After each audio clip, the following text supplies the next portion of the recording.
Hello, everyone. This is Jim Garrison, and we're beginning with this lecture, the 2017 course on the great books.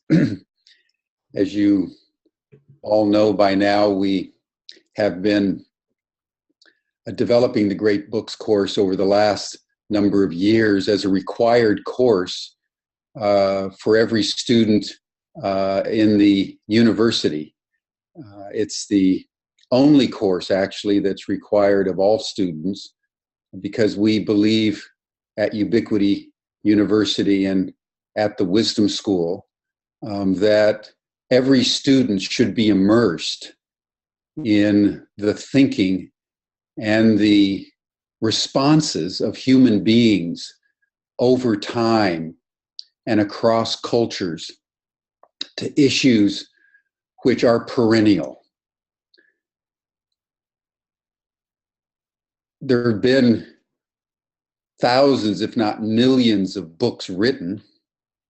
Most of them, the overwhelming majority, have been remembered for a while and then forgotten. But there are a number of great books, books that have endured over time, books that have spoken to people across cultures, books that have represented noble themes and asked penetrating questions about who we are as a species. How should we interact with one another? How should we react to the larger natural order and to the universe? Now, is there a God? How should we understand the numinous, the sacred? Great books have not only dealt with these issues, but in my judgment, the essence of a great book is the encounter with another intelligence, not your own.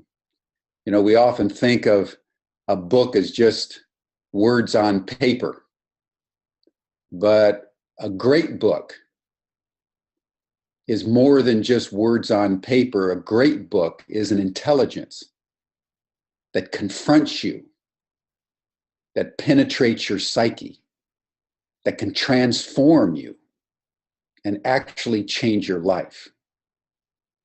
If you look back over history, books have probably exercised more power and more transformational effect than any general that ever conquered any nation or any king that ever lived.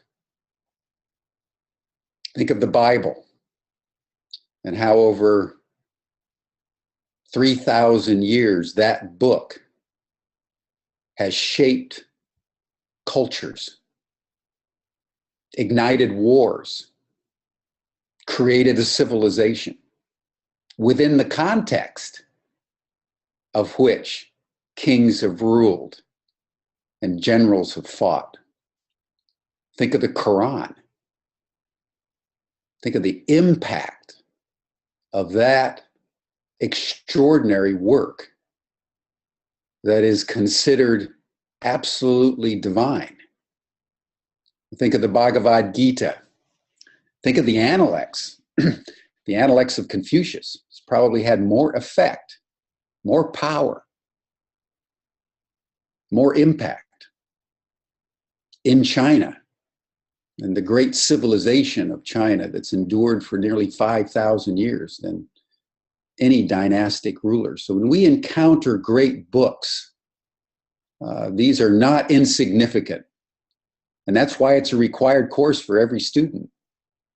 We want our students to know the world around them, but also be able to delve back into the human past. And the most catalytic way to understand it is through the legacy of these great books. So here we are in 2017, and I'd like to welcome Mark Ryan, who's been here since creation of the great books. And Mark is professor from Yale, as you all know from the syllabus, and has been my good friend and partner in shaping this course over the years, and is always the first responder after the lecture is given. So I want to welcome Mark and then also Georgie Szabo, another great friend and scholar, living now in Budapest, having recently completed a PhD from the Sorbonne and a master of all things related to consciousness, which is ultimately what books deal with, is our consciousness. Books have such an impact because they go right inside your head, right inside your heart. As soon as you pick up a book, you're allowing another intelligence to enter into who you are and address you in the inside of the inside. And that's why they're so powerful. We should all choose our books very carefully, as we do each year and each trimester in this course. So each month, we will take 90 minutes to explore a book. We have 2 books per trimester. And so each book gets 2 months. And so at the end of each trimester, the students need to write an essay. We also have a Facebook page. And the Facebook page is something I'll send out to everyone after this call. But part of the requirement of the course is not only to attend these lectures, but to participate on our Facebook page and then write an essay at the end of the trimester. So those are the very simple, basic rules governing this course. So I want to welcome everyone to the first lecture of 2017.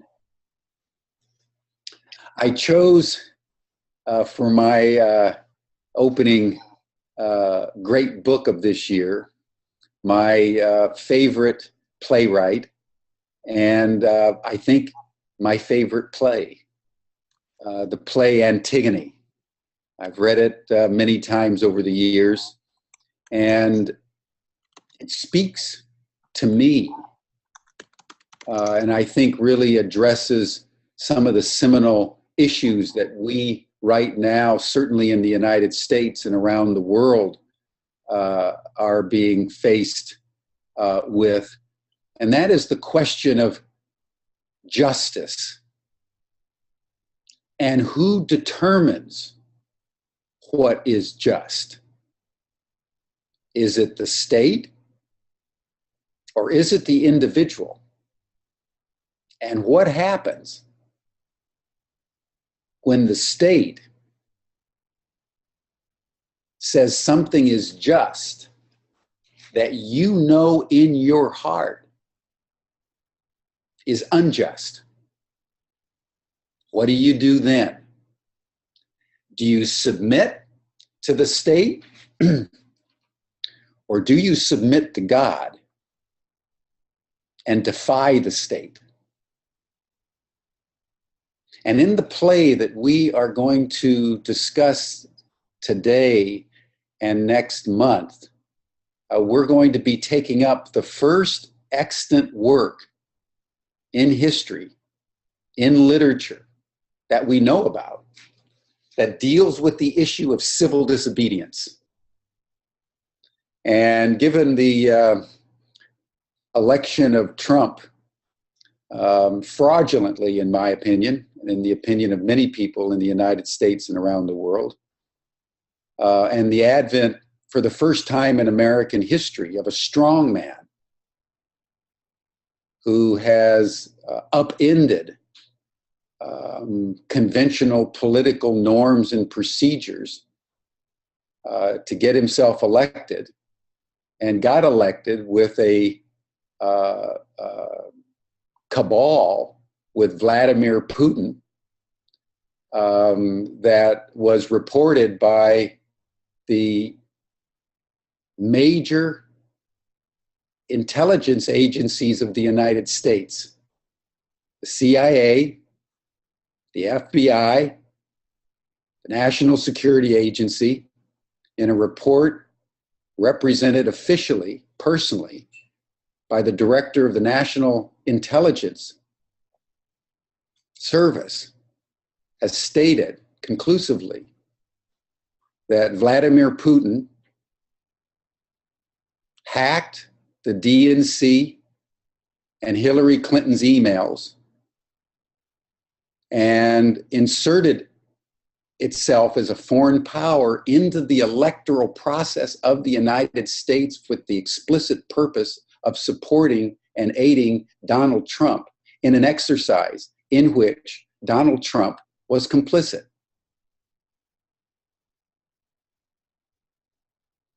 This confronts the American people with a challenge. Do you accept a president that has engaged in high crimes and misdemeanors to become elected president? Do you accept his legitimacy? How does one respond to a breach of law when the law goes along with the breach? And I want to dwell on this just for a moment, because I want, as I do every time I lecture, I want us, when we go back to a play written 2,500 years ago, think about that. We're going to take up a play that was written nearly 500 BC, and yet is raising an issue that I believe is probably the most current issue in the United States today. And that is, how do you deal with a strong man who has seized power illegitimately? What do you do? Do you go along with the program? Or do you challenge it in some way? That's the issue that Sophocles took up in the play Antigone. And I'd like to address that first by providing some context, and then we'll get as far into the play as we can, and we'll finish up next week or next month. But the life of Sophocles is an extraordinary life. And I've always loved Sophocles. If there was, sometimes we think if we could go back and be anybody we would want to be, who would we want to be? Well, for me, Sophocles is one of those people. He lived for almost the entire duration of the 5th century BC in Athens, during the time when Athens rose to being the greatest civilization by many historians, and in a position with which I concur, that the Athenian civilization in the 5th century BC reached an apogee moment that has never been replicated by any human society or any human civilization since. Never before have so few people had such a remarkable effect in so many areas of human concern and endeavor over such a short period of time, that has had such a remarkable impact over time and across culture. If one had to pick the most seminal moment in human history, it would easily be the Athenian civilization of the 5th century. Moving into the 4th century, it's generally considered from the time of Pericles, about 440 to sometimes the death of Alexander in 332 BC. But almost everything we do in Western civilization can be traced in one way or another to the Greeks. Rome drank very deeply of Greek civilization.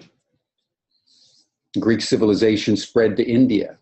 Greek civilization had impact even in China. And so Sophocles lived from 496 to 405, lived to be 90 years old, and apparently died in his sleep, a very happy man. And he was one of the Greek tragedians, you know, the whole notion of plays. Just think about this for a second. We go to plays. The origin of plays came out of Greece. So you think of Shakespeare, you know, you think of Eliot, you think of these great playwrights. It all started in Greece. And it might be worth just taking a moment rehearsing that, just because it's so sublime. But you know what tragedy means? Tragedy means goat song. Triglodia means goat song. And although we don't know very much about it, according to Aristotle, who did, he says that tragedy originated with choruses. And they would perform during the feast of Dionysus every spring, around the spring equinox in Athens. And then about 534 BC, a gentleman named Thespis decided, well, why don't we, instead of the chorus singing, why don't we develop it where the chorus would singing, but one of the choristers would actually act a role and begin to speak lines. And that innovation began what we now know as a play. And you think of Thespis, and you think of the Thespian Society. That comes from a guy named Thespis in the late 6th century BC in Athens. And then came along the first of the great tragedians, a guy by the name of Aeschylus, and he developed it further by organizing the actors in contradistinction with the chorus. And it was Aeschylus that developed the notion of a trilogy. And so what had begun as just hymn singing around a festival of Dionysus became a play. And every year there would be, as it evolved, a contest for the greatest play in Athens. And along came a young man in the 470s and 60s, named Sophocles. And he wrote over 120 plays. But unfortunately, we only have 7 of them. But we know that he entered into 30 competitions. He won 18 of them, and he never placed any less than 2nd. And he was so startlingly brilliant that when he entered his first play and he actually beat Aeschylus, the great man, Aeschylus was so shocked he went into voluntary exile to Sicily. And Sophocles then continued the refinement. It was Sophocles that went from 1 actor to 3 actors. It was Sophocles that started the whole process of scenery. So you can imagine the backdrop of all the plays that you go to see. That was started by Sophocles. And it's to Sophocles that we have the kind of, I would say, the prototype or the distillation of what we understand as tragedy. In ancient Greece, tragedy just meant play. Now, starting with Aristotle, who said that a tragedy is a very serious work, dealing with a deep issue. And in the ancient Greek world, a play happened over one 24-hour period. So you had to condense everything very tightly and work it through. It was Sophocles that really developed, for the first time, the notion of the tragic hero. And his impact was so great that now we define tragedy in a Sophoclean terms, but originally that was not the case. So when you say you went to see a tragedy, it just meant you went to see a play. But the impact of Sophocles in developing, for the first time, an expression of the painful dilemmas that we as humans experience in society and in our own lives in a way that destroys us or creates an extraordinary denouement and catharsis and redemption, that all originated with Sophocles. And Sophocles was lauded during his own day for his brilliance. When he wrote Antigone, the people were so impressed that they named him a general.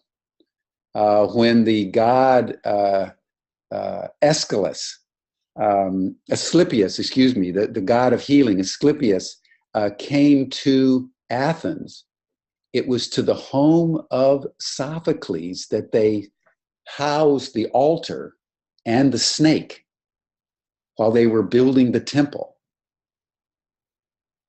And it was to Sophocles that they turned when, after the collapse of the Athenian army in the Peloponnesian War in Sicily, and they needed an objective senior investigation of the defeat, they turned to Sophocles. So Sophocles was more than a playwright. He participated very deeply and profoundly in the life and history of Athens as it unfolded its brilliance and then collapsed through perpetual war. And Aristotle considered his play Oedipus Rex to be the greatest tragedy ever written. And it's not my intent to delve into Oedipus Rex, but I want to begin there with a brief summary of the story, because it sets the context for Antigone, because Antigone was the daughter of Oedipus the king. So to understand the dilemma and the civil disobedience of Antigone, one has to understand the context and the history of that great and tragic family, because only thereby does one get the intensity, the juiciness of Antigone as a tragic hero, just like her own father.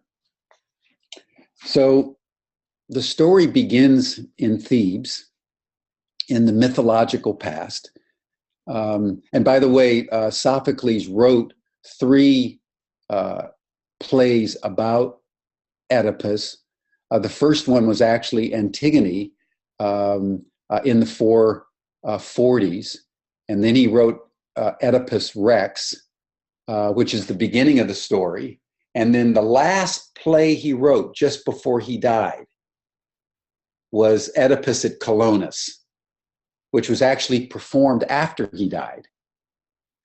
And so it wasn't a strict trilogy in the sense of Aeschylus, where you write 3 plays together and they're all performed one after another in the Dionysian festival.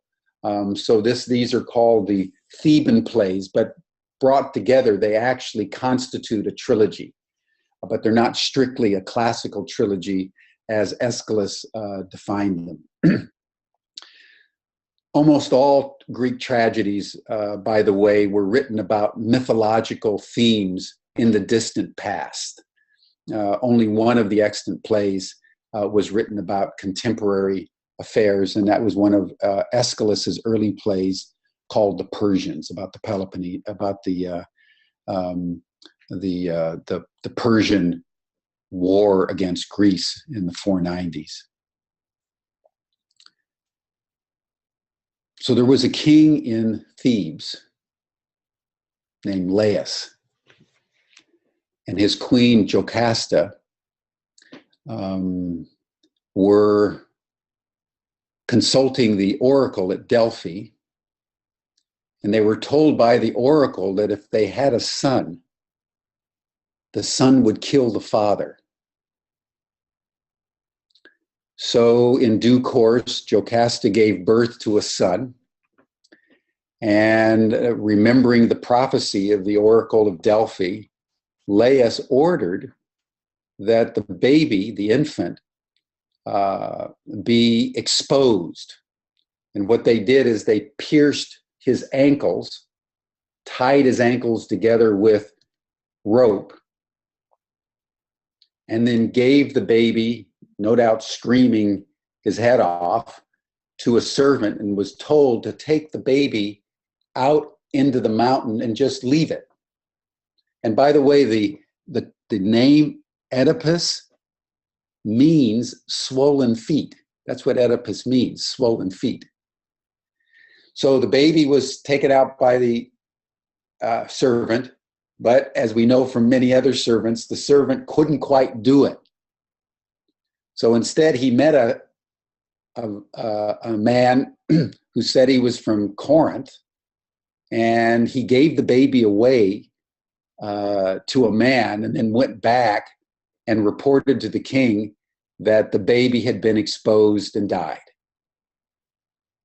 Meanwhile, this little baby Oedipus ends up in the court of King Polybus of Corinth and his queen Megara. And they were childless. So they considered the gift of Oedipus to be a gift of the gods. And they were very happy. And then Oedipus reached his teenage years. And at a party one night, one of the courtiers got very drunk and said to Oedipus, "You're a bastard. You're not the son of King Polybus."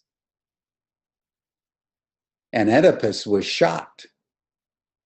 And he went to his parents, and they denied it. They said, "Of course you're our son."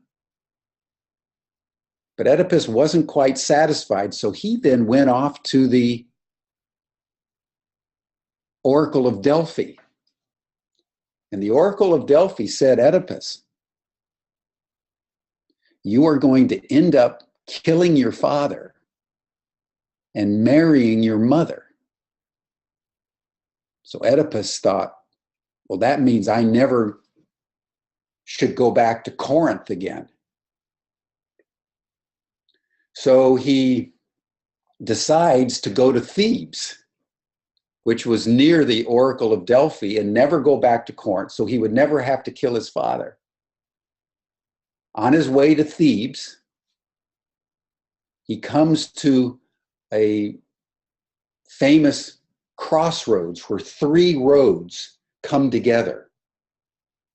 And right when he comes to the crossroads, he meets a man in a chariot, and they have a dispute over who gets the right of way. And there was one of the first recorded experiences of road rage. Well, it happened to Oedipus and this old man. And the old man took his rod and went to hit Oedipus. Oedipus grabbed the rod, beat the guy up, killed him. and the old man's slave escaped. And Oedipus goes on to Thebes, and on the approaches of Thebes, he meets the Sphinx. And there was a Sphinx that had plagued the city of Thebes for many, many years. And anybody going to Thebes was confronted by the Sphinx, and the Sphinx would ask you a question. And if you couldn't answer it, you were killed. And the Sphinx gave Oedipus the following riddle. What walks on 4 legs in the morning, 2 legs at noon, and 3 legs at night? Take a moment to think if you can think and solve this riddle and save the city of Thebes. What walks on 4 legs in the morning, 2 legs at noon, and 3 legs at night? Well, Oedipus knew the answer. He said, man. As a baby, we crawl on 4 legs, our hands and our knees. As adults, we stand on 2 legs. And when we're old, we need a walking stick. So we're walking on 3 legs. And the Sphinx shrieked and threw herself off the cliff and died. So Oedipus proceeds to Thebes. Now, because of the death of the king, the brother of Jocasta, the queen, Creon, declared that whoever could solve the riddle of the Sphinx would become king of Thebes. So here Oedipus, escaping from Corinth, trying to do the right thing and never kill his father, had killed his father on the corner of the 3 crossroads, comes to Thebes, and is given his mother, Queen Jocasta, to be his wife. Apparently, they loved each other.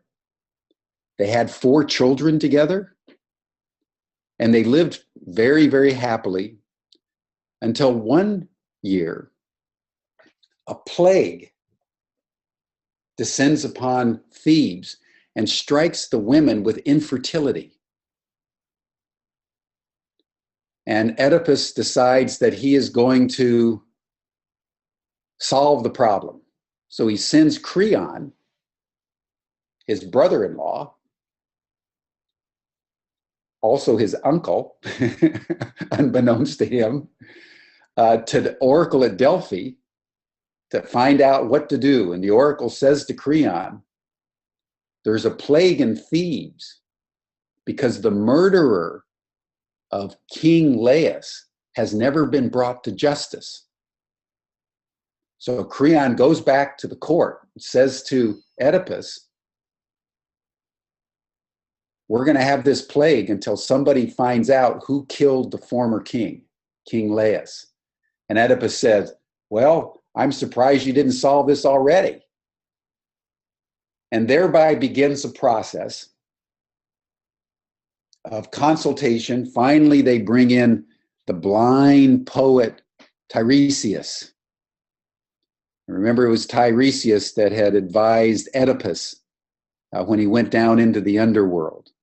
And I want to flag Tiresias because he's going to surface again in the play Antigone in a very crucial role. He's blind. Oedipus can see. But Oedipus, who can see, is blind to the reality. And the blind poet, who can't see, discerns the truth.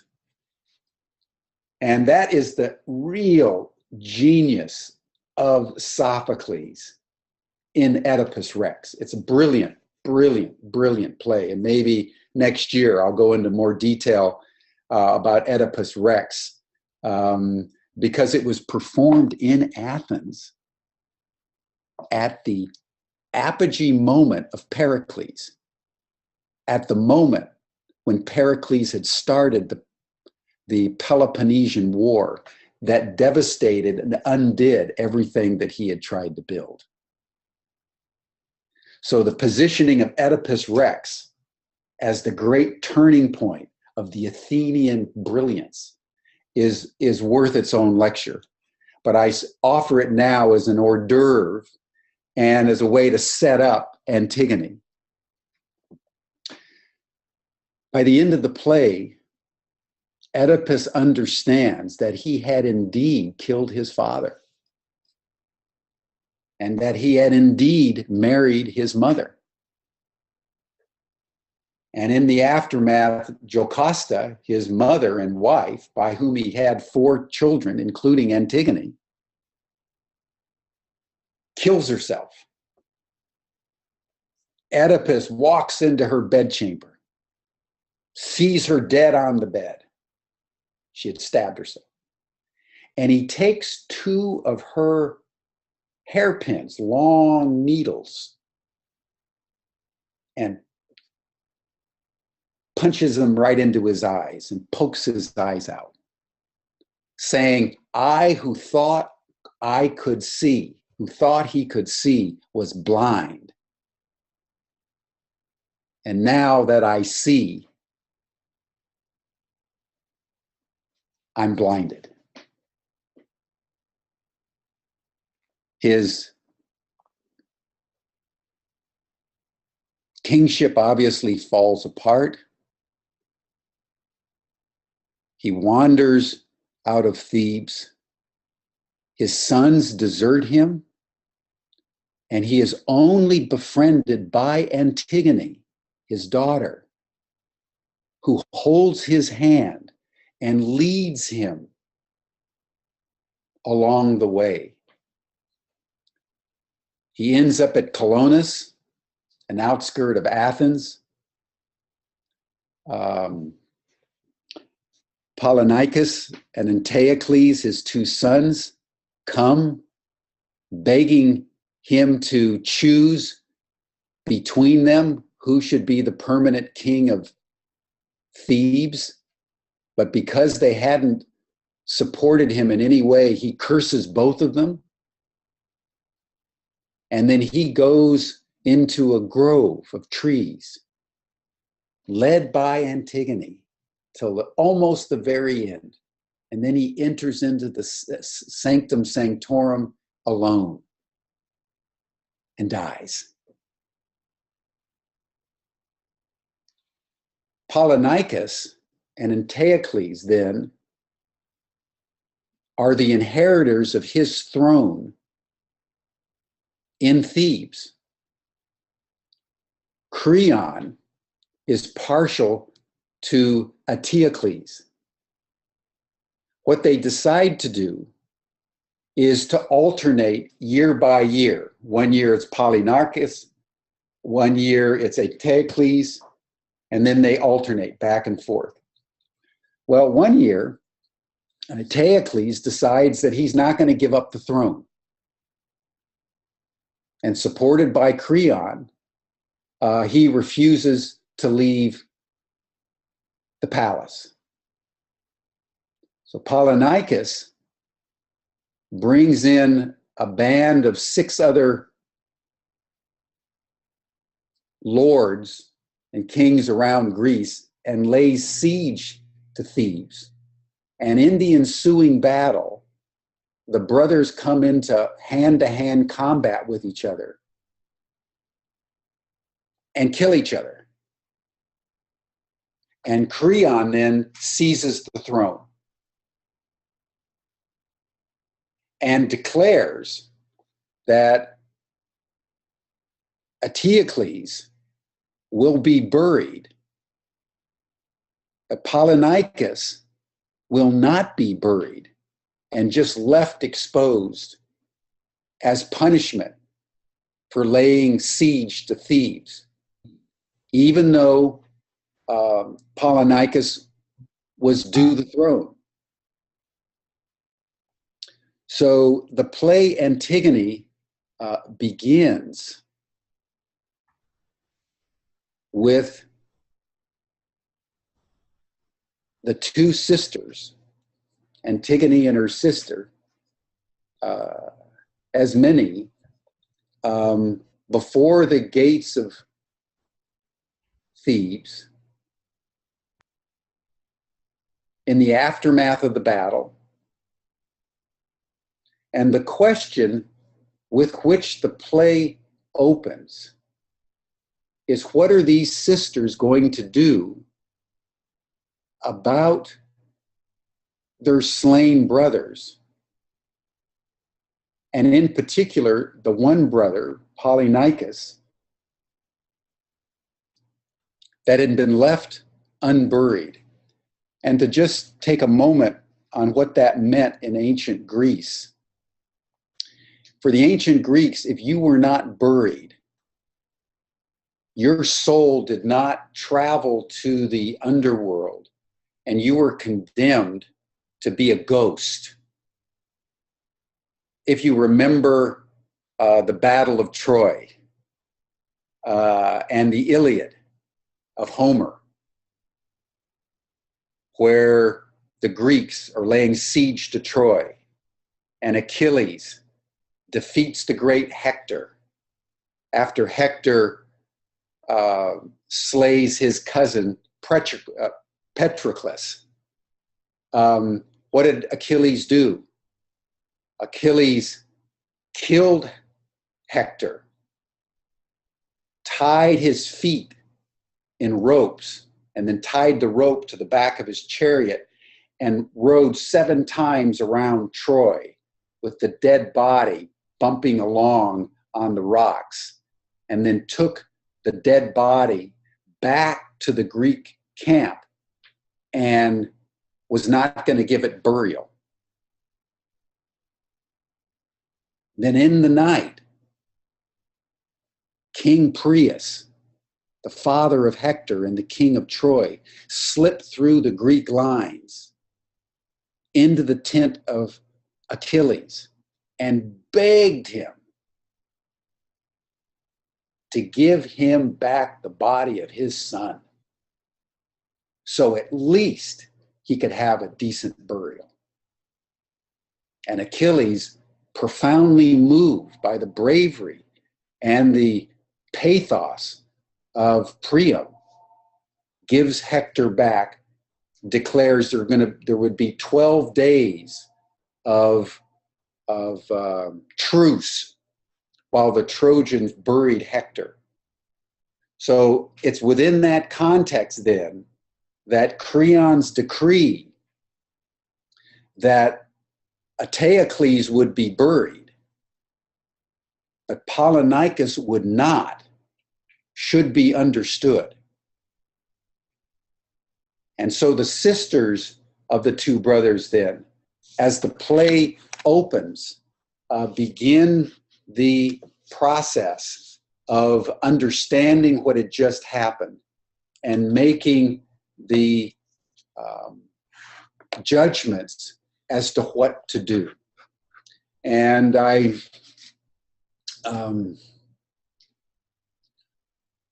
just thinking here, I may just start the text because I want to get into the play, and then I'll frame the conflict with which Antigone is grappling, and then we'll open it up to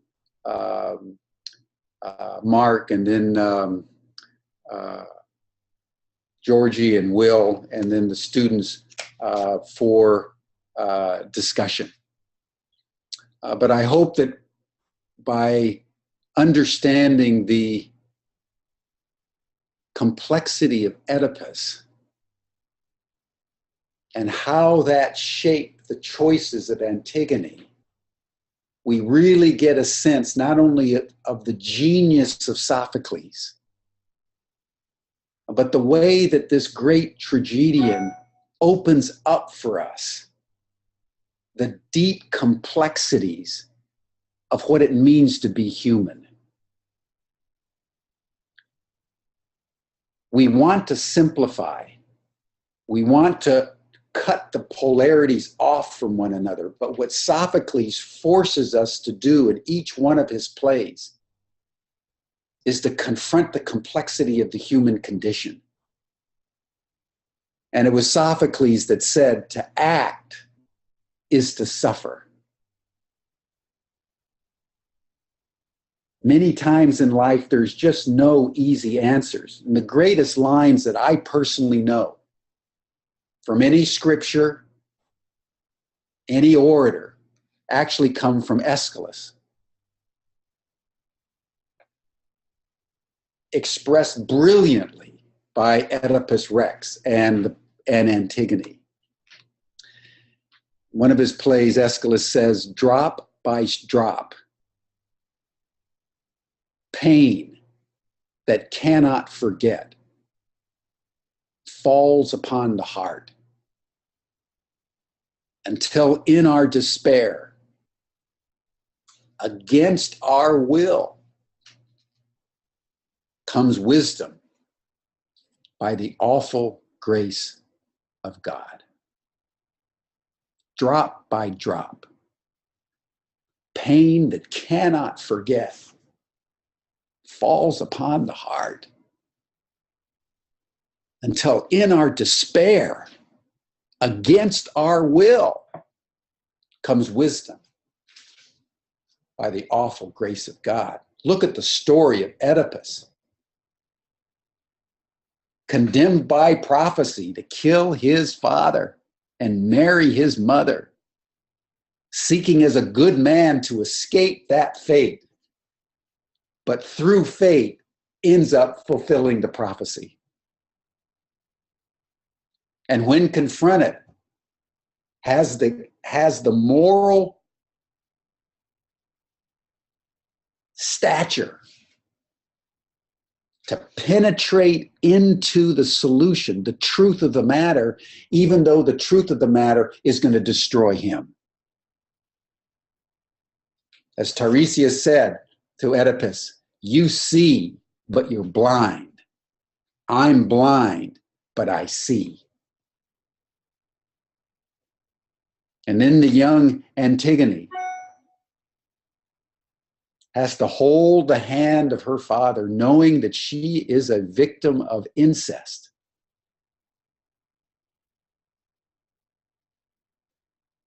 Until he dies in Colonus. And when the play opens, she's about 14 years old. She's a young teenager, fresh into life. And all of a sudden, she's confronted with the pain that cannot forget falls upon her heart because she's confronted with the choice. Does she leave her brother, Polynicus, exposed on the field of battle? Or does she defy the decree of the king, Creon, and bury the brother? That's the question of Antigone. And I see I'm getting close to the end of my time, so I'll just read, just to give us a taste for next month, the opening lines of Antigone. As she and Asmini meet in front of the palace gates in Thebes. Asmini, my dear sister, whose father was my father, can you think of any of all the evils that stem from Oedipus that God does not bring to pass on us while we are still alive? No pain, no ruin, no shame, and no dishonor, but I have seen it in everything that has befallen us. Your life and mine. And now, as if everything that had happened to her wasn't enough, and now she says, what is the decree that they tell us has been made of late by the dictator, publicly, to all the people? Do you know it? Have you heard it? Don't you notice when the evils due to enemies are headed toward those we love? Isn't that a beautiful way to open this play? Haven't you noticed? When the evils due to enemies are headed toward those we love, drop by drop, pain that cannot forget falls upon the heart until in our despair against our will comes wisdom by the awful grace of God. And it's on that petard, that great contradiction. Do I bury my brother and defy the king? Or do I obey the king and desecrate my brother? Do we, when faced with choices of a contradiction between the decrees of the state and the conscience of the individual, do we sacrifice the state to the individual, or do we sacrifice the individual to the state? That is the opening question of the great play Antigone that we will luxuriate in great detail next month. But I'd like to open it up now to Mark, then to Georgie and Will, and then we'll have as many of our students and auditors as we possibly can before we terminate in about a half hour. So Mark, welcome. Well, thank you, Jim, and thank you for that splendid exposition. I love that quotation from Aeschylus that you gave us, which was not familiar to me. So that was I immediately jotted that down. It's something I can use a lot. And I wanted to just a preliminary remark about going back to your opening notions about the great books. And I just wanted to commend you for the whole stance you're taking with this course. And also just note that an assumption there is that we educate ourselves to some degree by breaking out of our own times. There's a great deal of emphasis in higher education these days about learning about other cultures. You know, if you conceive of that geographically, cultures, we educate ourselves, we break out of our own parochial prejudices by learning something of different cultures and the way they conceive of the world in their experience. But in that process, less emphasis is often given to the way we expand ourselves, expand our consciousness by breaking out of the limitations not only of space and geography, but of time. We become richer human beings by understanding the differences of the past and understanding. We often assume that people in the past think a lot about as we do, especially if they're from our own broader civilization. But as you get into that, you find that the past carried its own ways of thinking that had validity, and that it's another way of understanding the past as a way of really understanding both the limitations of our immediate cultural prejudices and of the long-term, more universal experiences of what it means to be human. So I commend you for that. Let me just, the only remark I'd like to make is something to set up or help set up the thoughts of the participants for our next discussion. And that is, let me encourage you to look for different perspectives in the play about where the proper, legitimate locus of authority should be.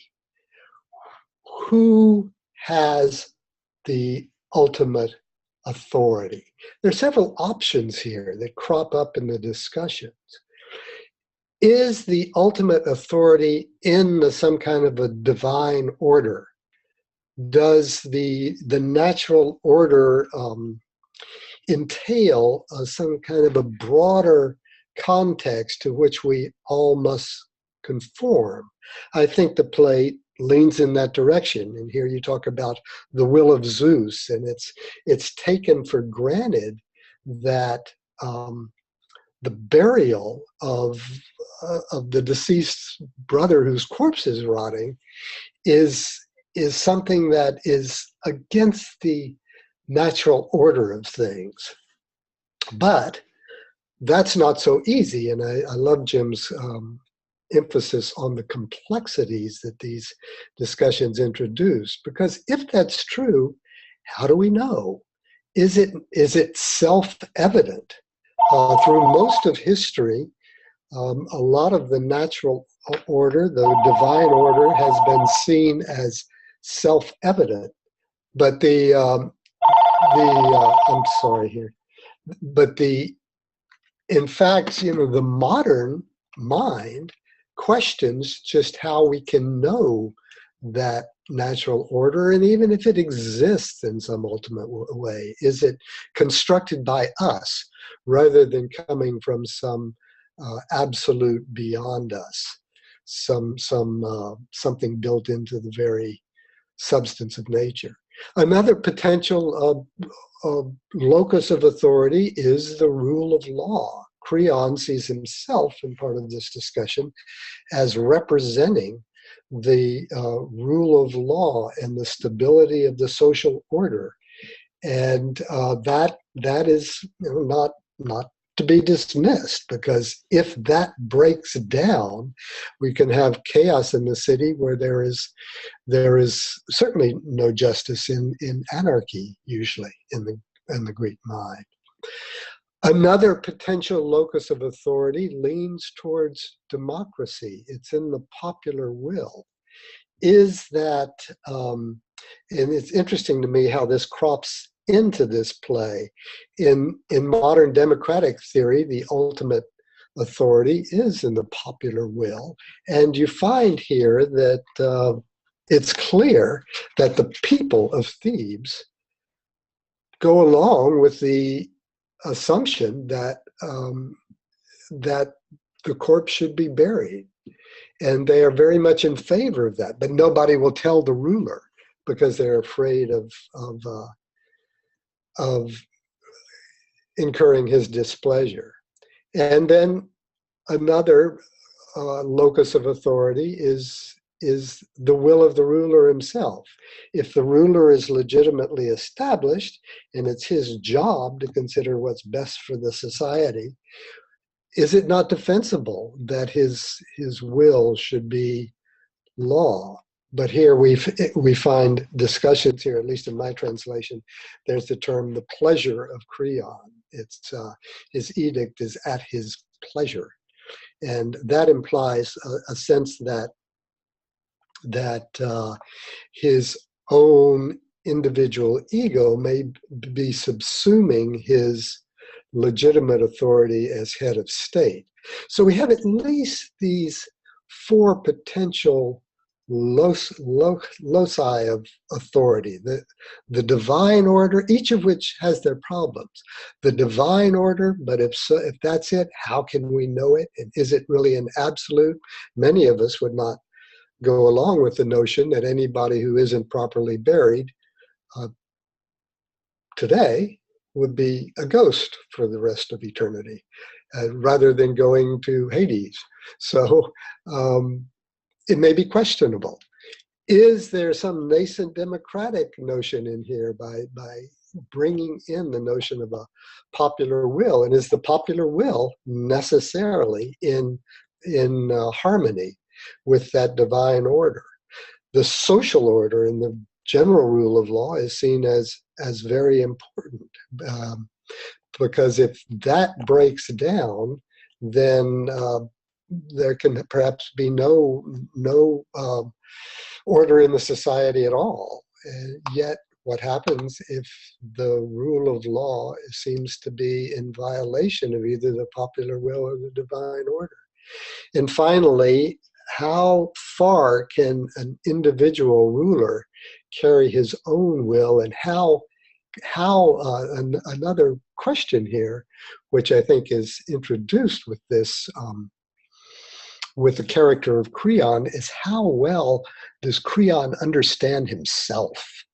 Is he able to discern between what's simply in the interest of his egoic self, what's in his egoic self-interest, as opposed to what's in the interest of the society that he has the obligation to enforce, even if it's unpopular and causes a temporary consternation in the city. So I'd encourage us to look for some of those issues as we consider the discussion for next time around. Great, thank you. I think what Mark's underscoring here is really part of the brilliance of these playwrights. You know, a brilliant book or a brilliant play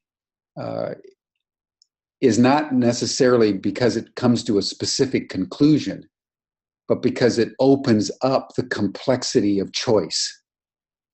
And Sophocles does that as well or better than anybody who's ever written a play. So as Mark points out, when we get into the actual text of Antigone, it's always this question: who's right?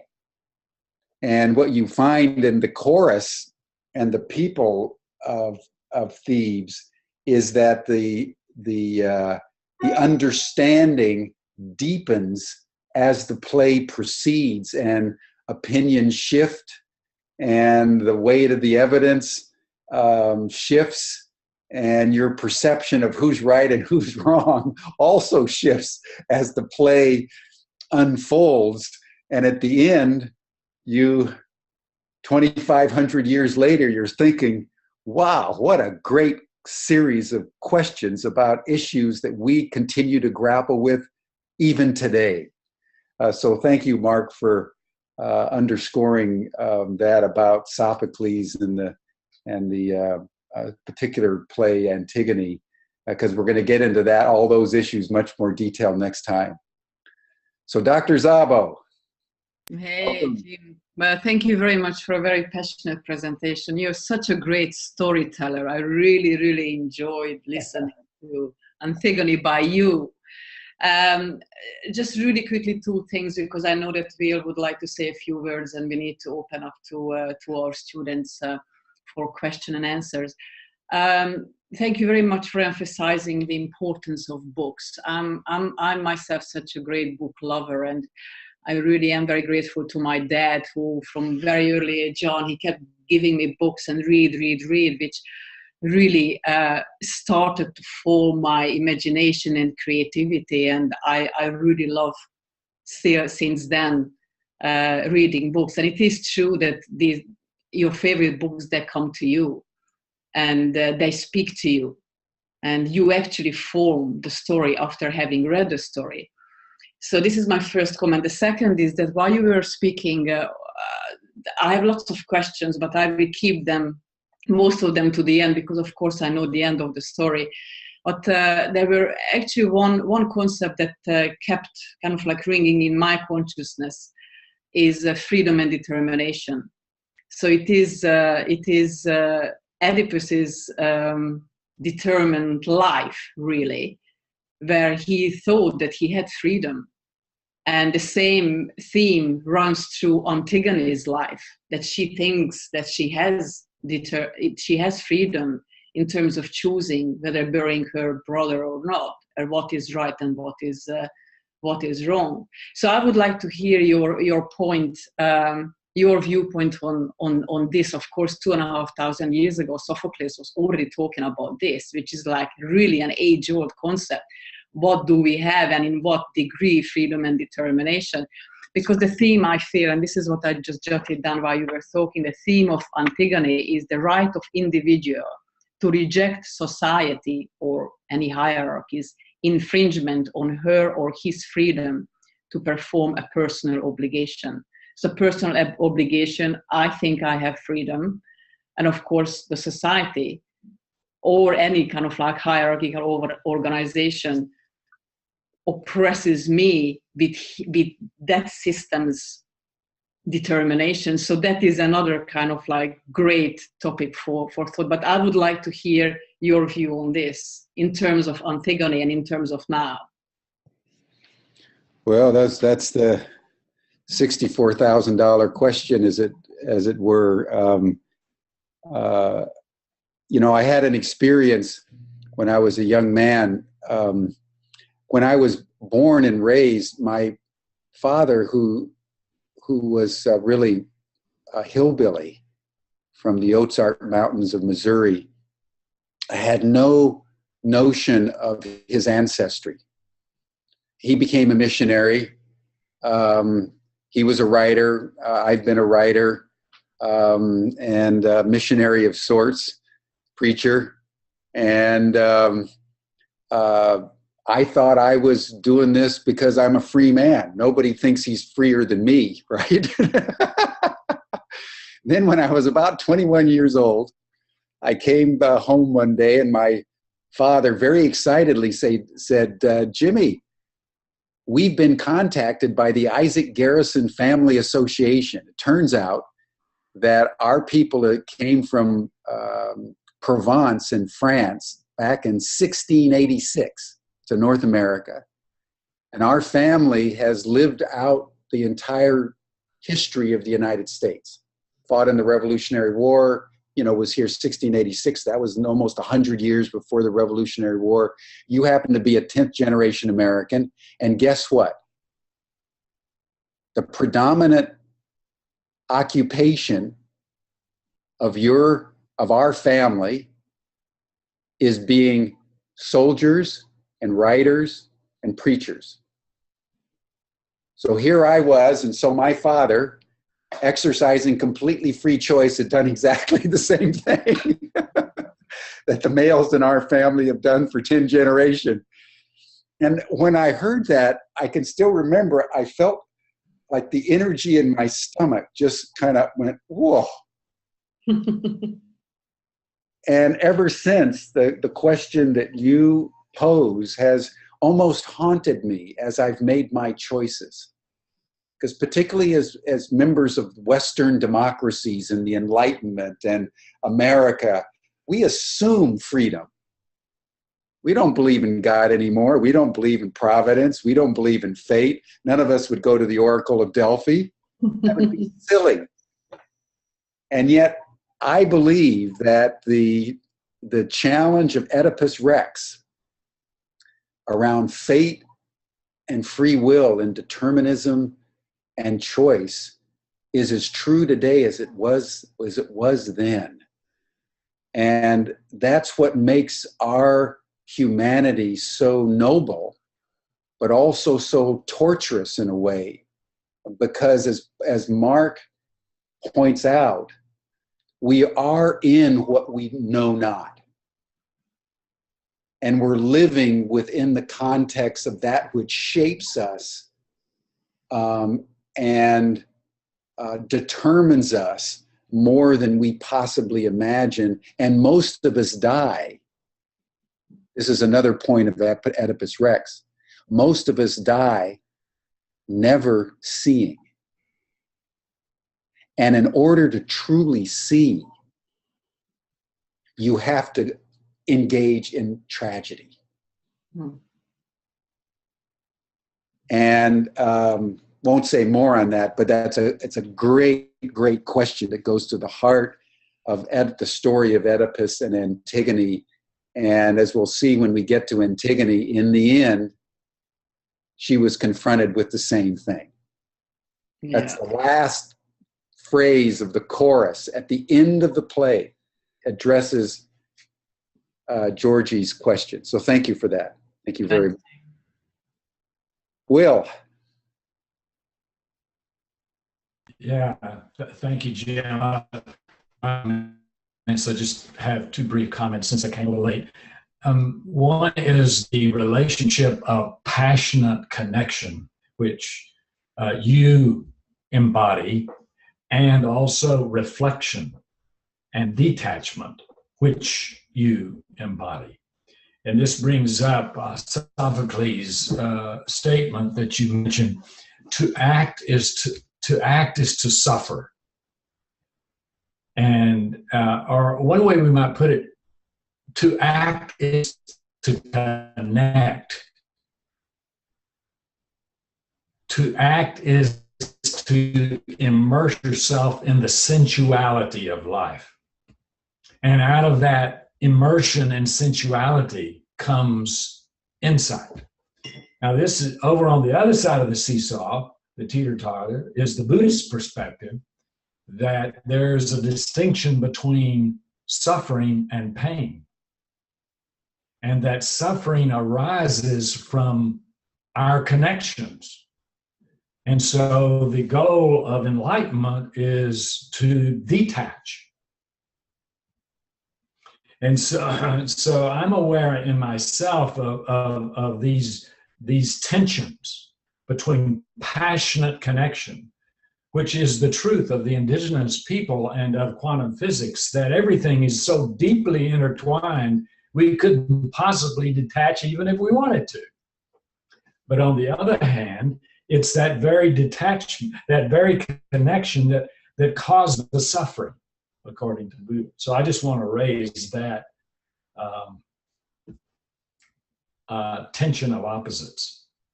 The other very practical comment I wanted to make, and there's on the chat, Michelle Blair responded to this also, but I raised the question of burial, because it's in our own burial and the burial of our loved ones that this tension between us and the state and the authority of this state arises.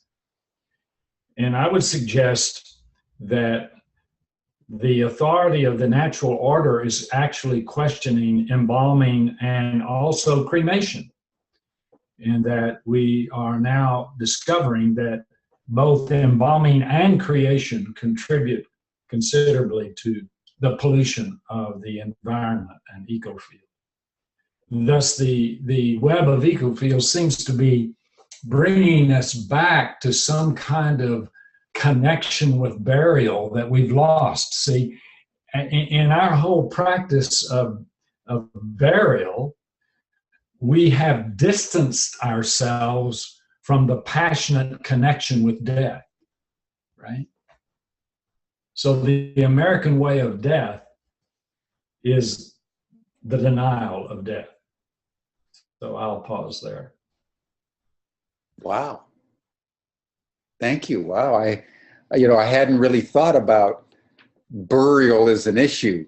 I was as a sort of an environmental issue. I was thinking of it as sort of a philosophical choice. But so thank you so much. I have a new thought in my head. I mean, we don't want to get off on burial rights, but that's a very profound notion that you're putting in there. It's worth everyone contemplating. When we die, how should our body be disposed? What is the most? That's actually what Antigone's struggling with, right?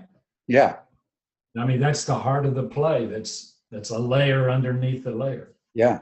And where is the sacredness? And because it is sacred, it should not be denied. And so thank you for that. And then your first point about to act is to suffer. And therefore, according to the Buddhist tradition and the Eastern tradition, just detach. Well, as you're asking, is it ever possible to truly detach? What does it mean to detach from that which you most essentially are? And these are very, very deep questions. Very, very deep questions. Very, very, very briefly, when the Dalai Lama's mother died, this is a story that I'm not sure is historical, but this is the story. He was crying over his mother's death, and his students were upset because they said, why is the Dalai Lama so upset? Aren't you supposed to be enlightened, is the implication. And he said, it's not the Dalai Lama that's crying. It's the little boy who lost his mother.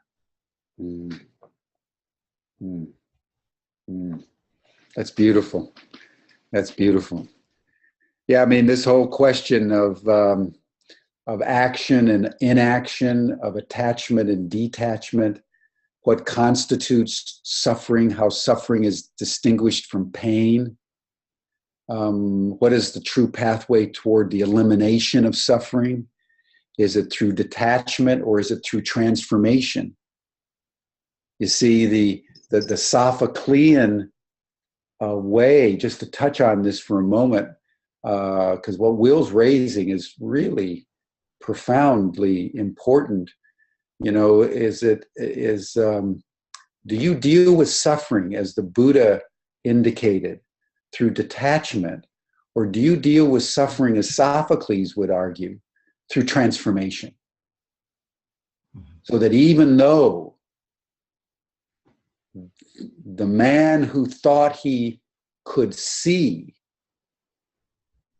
was completely undone by the very act of wanting to see and became blind, at the end he was redeemed.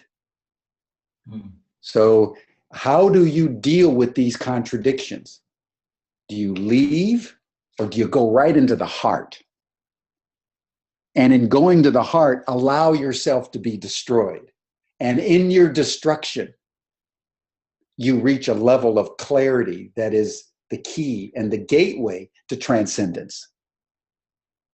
When Oedipus Rex, Oedipus the king, after everything that he went through, I mean, just think of what you would go through if you realized you killed your father and married your mother and had 4 happy kids. That's a little tough on the psyche. He wrestled with it. He wrestled with it. And it's worth noting, as I mentioned, the last play Sophocles wrote, age 90, right before he died, was Oedipus at Colonus. Because he was grappling with the question that Will just posed. What is the nature of suffering? How do you deal with suffering? And for Sophocles, Oedipus went right into the middle of it. And then came out the other side with such extraordinary clarity that when he died in the grove of trees in the outskirts of Athens, King Theseus, who accompanied him, deemed him a god. So that's just worth all contemplating. It's such a rich, rich, rich discussion. Well, let's turn to our students here. And good, Michelle, please. Hello, sorry, this is my first time. I wonder, as someone growing up in a Western world, and we read these Buddhist concepts about detachment, but sometimes for myself, I really grapple with, am I being passive or am I detaching? And so that to me is, it causes some confusion. Do you have any comments on that idea? Well, I think as Will raised, and in your chat, you were asking the right question. Could suffering be in our detachment? That's what the Buddha would indicate. And it's the amount of time based on our acceptance while choosing which reality we will align with and its consequence. And as we were just saying, the two great classic answers to the issue of suffering is one of the Buddha and the detachment and the whole notion, if you think of the Buddha sitting in full lotus on a lotus blossom at dawn, completely at peace, because he's completely detached from everything that is. He has experienced the true emptiness of all reality. And every time he met with someone that tried to do him violence, remember, he would just stand and be literally unmoved. There's a famous story of the Buddha where someone tried to kill him out of jealousy and brought into the town where the Buddha was staying in his movements around Nepal, a wild elephant that was mad. And he unleashed the elephant down a narrow alley at the other end of which was the Buddha. And the Buddha never flinched. He just raised one hand in the sign of peace. And the elephant stopped and knelt before him. Well, a man that could do that is quite an enlightened being. That's why the Buddha was the Buddha, right? But now let's take the other example. Let's take Jesus on the cross. Here was another enlightened being, but he exemplified the Sophoclean response to suffering. He was tortured, and he went to his death with loud cries and agony, sweating drops of blood in Gethsemane. And then because he went through it, didn't stop it, he embraced it. And he let the power of the darkness take him down into the depths of hell, according to the scriptures. And on the third day, he arose from the empty tomb. Well, that's what Sophocles, that's the pattern of Sophocles, as I indicated with Oedipus.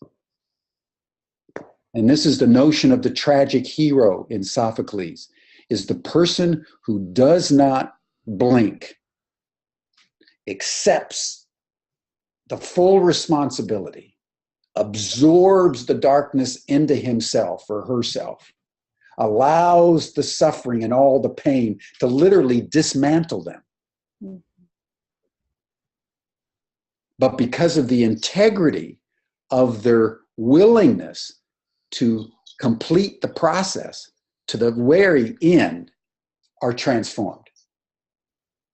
So you're grappling with the issue in your life. So thank you so much for raising it. And you know, all of us have to somehow make a decision at one point. Are we going to go into the detachment and the equanimity? Or are we going to go into the attachment and the transformation? Thank you. It's a profound question. Thank you for raising it. And little old Antigone, you know, according to the play, 13 or 14 years old, replicates the pattern of her father. And it's an extraordinary journey of a very young woman in ancient Greece. So thank you for that. Thank you. Jim, this is Mark. May I raise? I'm not sure how to raise my hand, but may I just just jump in, man. It's just in relation to that. I think that there is it's a subtle distinction in the Buddhist notion between indifference and detachment. They're not the same thing. And detachment doesn't mean you stop caring about things. You may have a very passionate interest, as the Dalai Lama does about the welfare of the Tibetan people. But you learn how to accept the detachment has more to do with not being attached to the results of your efforts. So to act, it doesn't mean you stop acting in the world, but it means that you recognize that there is a greater intelligence beyond your own, and that acting,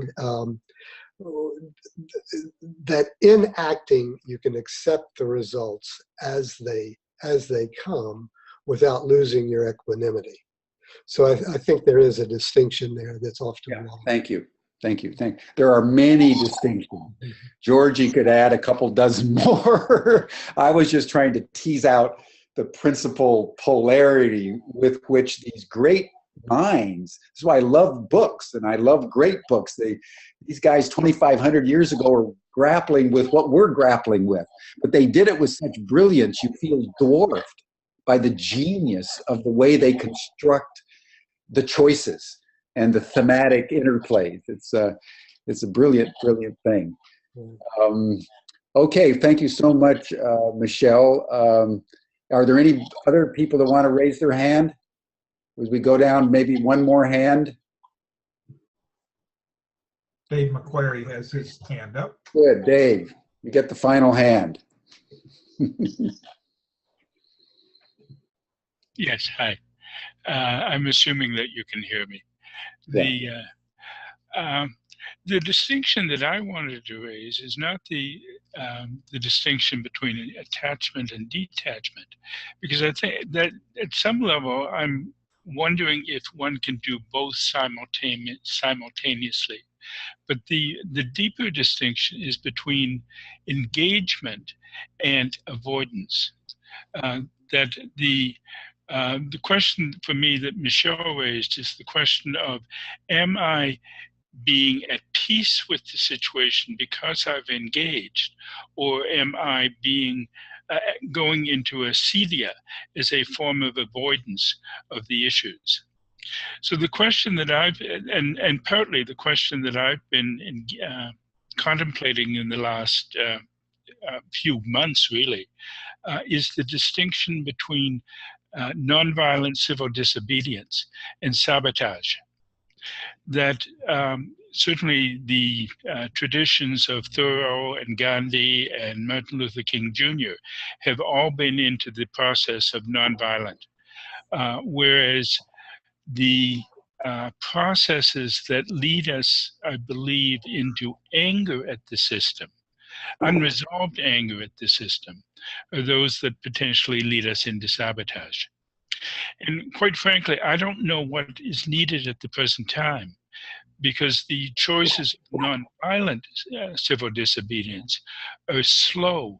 They depend on the creation of shame within the dominator to lead to social change. And the two factors of one, we don't have time in the issues of global warming. And two, I'm not certain that Trump is amenable to shame as a mechanism.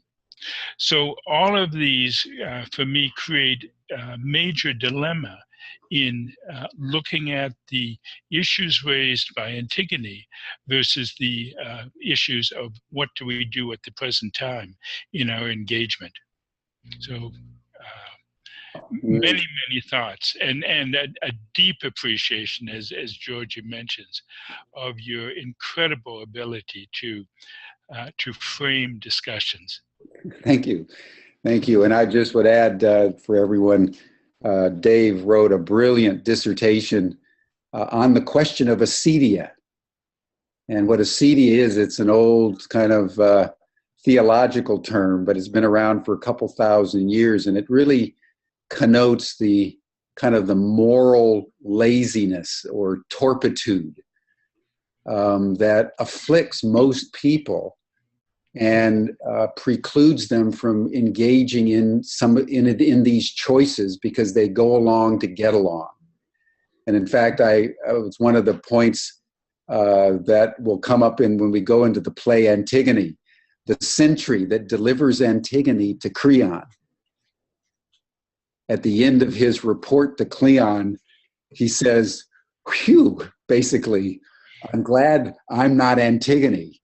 And I can just keep going on with my normal little life." Right. So, just incidentally, for those people who are interested, my book on acedia is on Amazon. Yeah, look up Dave McQuarrie. What's the name of the book, Dave? Acedia, the darkness. Acedia, the darkness within, and the darkness of climate change. Right. Acedia is ACEDIA. One of the classic 7 vices in the Christian lexicon. That's a good place to leave it. I think we're at the end of our hour. Obviously, we're dealing with great issues in our day, everything from climate change to Trump. I believe that we are called, each and every one of us, to respond, to shake off both the torpitude of just enduring and not caring, but also the affliction that we can't make a difference. Because we can make a difference, and we do make a difference, and our choices actually matter. And that's one reason why I wanted to start this year with Antigone and the great question of civil disobedience in the face of an unjust law. Because I think we're in one of those situations in the United States with the advent of a strong man as president of the United States. We're going to have to make some choices. Do we just let it be, or do we take a stand?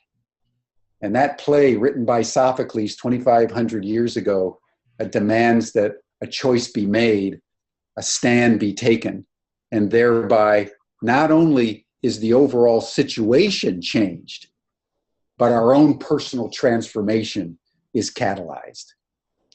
Don't forget that we have a Facebook page. Everybody join our Facebook page.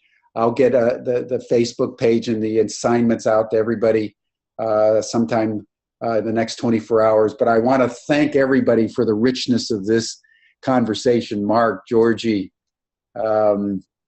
Will, Michelle, Dave, great, rich discussion. Wonderful way to start the new year. Thanks so much. Bye, everyone.